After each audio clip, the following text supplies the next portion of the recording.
Hello guys, कैसे हो आप सभी। आई होप कि आप सभी अच्छे होंगे और अच्छे से स्टडी कर रहे होंगे। आज की इस वीडियो में हम करने जा रहे हैं प्रश्नावली 4.3 का क्वेश्चन नंबर 1। जिससे पहले हम इस क्वेश्चन को सॉल्व करना स्टार्ट करें उससे पहले आप हमारी वीडियो को लाइक कर दीजिए और चैनल को सब्सक्राइब कर दीजिए। तो हम यहाँ पर सबसे पहले इस क्वेश्चन को पढ़ लेंगे। इस क्वेश्चन में हमें दे रखा है कि निम्न द्विघात समीकरणों के मूलों की प्रकृति ज्ञात कीजिए। यदि मूलों का अस्तित्व हो तो उन्हें ज्ञात कीजिए।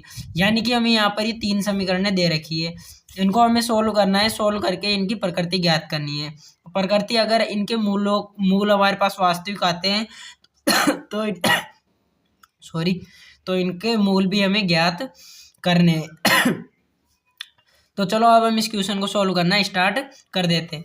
मैंने यहाँ पर इसके 2 सूत्र लिख लिए हैं। पहला सूत्र हमारे पास है इनके मूल ज्ञात करने का, जो कि है -b plus minus under B square -4ac/2a। और हमारे पास दूसरा सूत्र है मूलों की प्रकृति की जांच करने वाला सूत्र, जो है b स्क्वायर -4ac। तो हम सबसे पहले यहाँ पर पहला वाला ऑप्शन ले लेते हैं।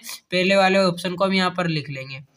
पहला वाला ऑप्शन है 2x स्क्वायर -3x प्लस 5 बराबर 0। अब हम इनके मान इस समीकरण में रखकर देखते हैं। तो इस समीकरण के लिए हमारे पास इसका मान b का मान हो जाएगा। b बराबर यहाँ पर -3 दे रखा है, तो b बराबर -3। और a बराबर हमारे पास हो जाएगा यहाँ पर 2, c बराबर हमारे पास हो जाएगा यहाँ पर 5। अब हमने यहाँ पर a, b और c के मान तो निकाल लिए हैं। अब हम इनका मान इस समीकरण में रखकर देखते हैं। तो ये समीकरण हमारे पास है b स्क्वायर, यानी कि b हमारे पास -3 दे रखा है, तो हम इसका मान लगा देंगे -3 का होल स्क्वायर माइनस यहाँ पर हमें 4 दे रखा है, तो 4 को हम ऐसे कैसे लिख लेंगे। 2 का मान हमें यहाँ पर दे रखा है, सॉरी 2 नहीं, a का मान हमें यहाँ पर 2 दे रखा है, तो यहाँ पर 2 लिख लेंगे। और c का मान हमें 5 दे रखा है, तो 5 लिख लेंगे। जब हम यहाँ पर -3 का होल स्क्वायर करेंगे तो इसका मान 9 आ जाएगा।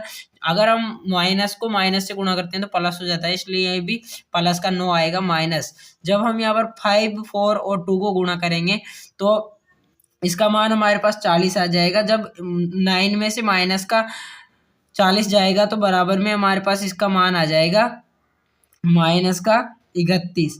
अब हमें यहाँ पर ये संख्या ऋणात्मक आती हुई नजर आ रही है, तो हम ये कह सकते हैं कि इनके मूल वास्तविक नहीं है, यानी कि इनके मूल हमारे पास अज्ञात है। कि ये माइनस की संख्या आएगी तो ये समीकरण आगे सोल्व हो ही नहीं सकती। तो हम यहाँ पर लिख देंगे, अतः अस्तित्व नहीं है। अब हमने इसका पहला वाला तो सोल्व कर लिया है, अब हम इसका दूसरा वाला भी सोल्व करके देखते हैं। तो हम यहाँ पर सबसे पहले दूसरा वाला लिख लेंगे। दूसरा वाला लिखने के बाद में हम यहाँ पर देखेंगे तो हमारे पास दूसरी वाली समीकरण यहाँ पर दे रखी है 3x square -4 under 3x plus 6 बराबर 0। तो हम इस समीकरण को यहाँ पर लिख लेंगे।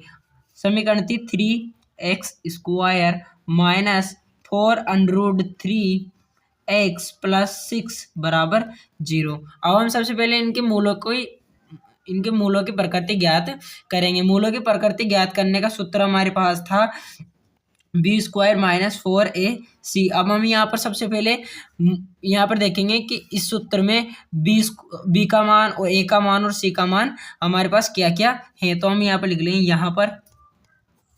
यहाँ हमारे पास b का मान यहाँ पर दे रखा है, b बराबर -4 अंडर 3 हमने ये लिख लिया है। और हमारे पास फिर आता है a का मान हमारे पास यहाँ पर दे रखा है 3।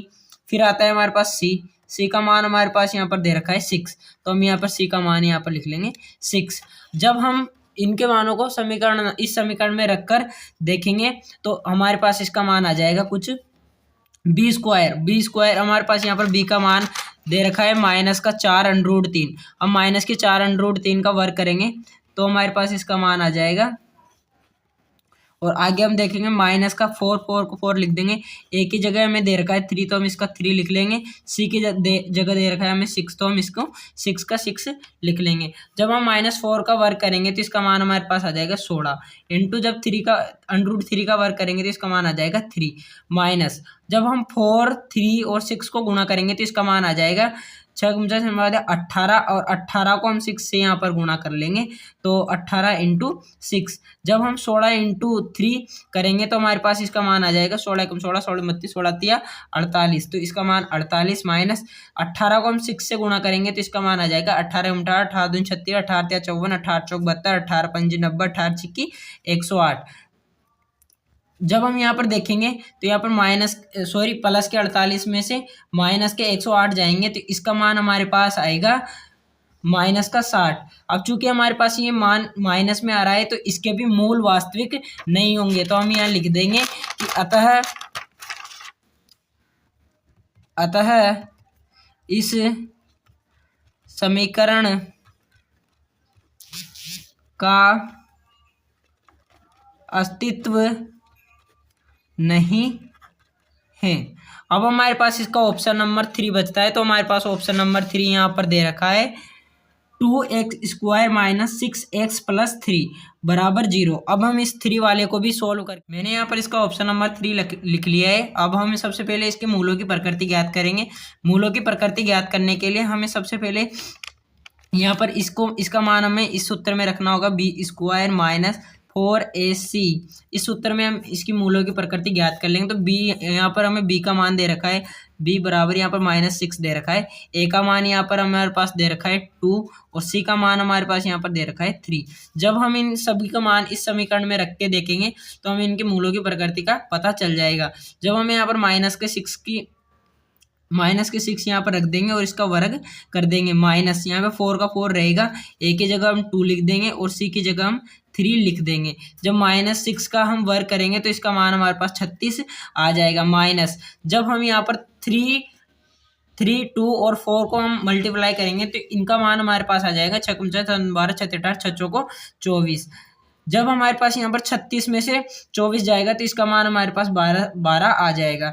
चूंकि हमारे पास इसका मान धनात्मक आया है तो हमारे पास इसके कोई ना कोई मोल विद्यमान होंगे। तो चलो अब हम इनके मोल निकालने के लिए इसका हमारे पास सूत्र था माइनस का b plus minus under root b² minus 4ac बटा 2a, ये हमारे पास इसका फॉर्मूला था। तो अब इस फॉर्मूले में हम इनके मान रख के देख लेते हैं। तो हमारे पास यहाँ पर b का मान दे रखा है -6।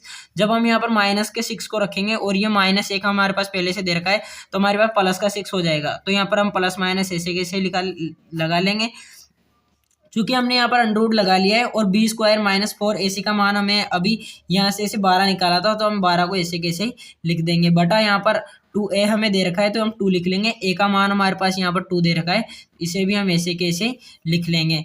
जब हम इसे थोड़ा और आगे सोल्व करेंगे तो हमारे पास यहाँ 6 प्लस माइनस, जब हम यहाँ पे देखेंगे तो हम इसे लिख सकते हैं अंडररूट 4 इंटू 3 यानी कि 4 तिया 12 के रूप में हम इसे लिख सकते हैं बटा हम इसे 4 लिख सकते हैं। जब हम इसे थोड़ा और सोल्व करेंगे तो हमारे पास यहाँ 6 प्लस माइनस अंडररूट ये 4 को अगर हम बाहर निकालेंगे तो इसका मान 2 हो जाएगा, क्योंकि 2 का वर्ग 4 होता है तो अंदर जाने पर इसका मान 4 हो जाएगा। अंडररूट में हमारे पास 3 रहेगा बटा में 4 रहेगा। तो अब हम इसको एक बार प्लस वाले से कर लेते हैं, एक बार माइनस वाले से करके देख लेते हैं। तो हम यहाँ पे करेंगे 6 प्लस 2 अंडररूट 3 बटा 4 और अगला वाला हम करेंगे 6 माइनस 2 अंडररूट 3 बटा 4। अब हम यहाँ पर इसको करके देखते हैं। तो अगर हम यहाँ पर 6 को 2 अंडररूट 3 के साथ जोड़ेंगे तो हम यहाँ पर कॉमन देखेंगे तो यहाँ पर हमारे पास आ रहा है कॉमन में 2 अंडररूट 3 हमारे पास यहाँ पर कॉमन आ रहा है। तो यहाँ पर से हमारे पास बच जाएगा अंडररूट का 3 प्लस का 1 बटा में यहाँ पर आ जाएगा 4। जब हम यहाँ पे 4 से 2 कट जाएगा तो जब ये अंडररूट 3 जाएगा अंदर तो हमारे पास 3 से 3 गुणा होने अंडररूट 3 से 3 गुणा होने पर यहाँ पर इसका मान आ जाएगा 3 प्लस अंडररूट 3। तो हमने इसका पहला वाला का तो ऑप्शन निकाल लिया है। चलो अब हम इसके दूसरे वाले मोल भी ज्ञात करके देखते हैं। तो यहाँ पर हमारे पास 6 माइनस 2 अंडररूट 3 अपॉन 4 दे रखा है। जब हम इन दोनों में कॉमन देखेंगे तो इन दोनों में कॉमन हमारे पास आ रहा है 2 अंडररूट 3 और यहाँ पे से हमारे पास बच जाएगा अंडररूट 3 माइनस का 1 अपॉन 4। जब 4 से हम 2 को काटेंगे तो हमारे पास इसका मान आ जाएगा अंडररूट 3 ब्रैकेट में अंडररूट 3 माइनस 1 अपॉन का इसका आ जाएगा 2। जब ये अंडर रूट 3 से गुणा होगा तो इसका मान 3 माइनस अंडर रूट का 3 आ जाएगा, बटा में इसका मान आ जाएगा 2। अब हमने यहाँ पे पता है कि अंडर रूट के 3 में से हमारे पास 3 जाएगा, तो इसका मान हमारे पास आ जाएगा अंडर रूट का 3 अपॉन 2। सॉरी मैंने यहाँ पर बटा में 2 नहीं लगाया, यहाँ पर बटा में 2 भी लगेगा। तो हमने इसके दोनों मोलों के मान निकाल लिए और हमने आज की इस वीडियो में इस पूरे क्वेश्चन को सोल्व कर लिया है। और अगर आपको हमारी ये वीडियो अच्छी लगी तो वीडियो को लाइक कर देना, चैनल को सब्सक्राइब कर देना। तो मिलते हैं हमारे नेक्स्ट वीडियो में, तब तक के लिए धन्यवाद।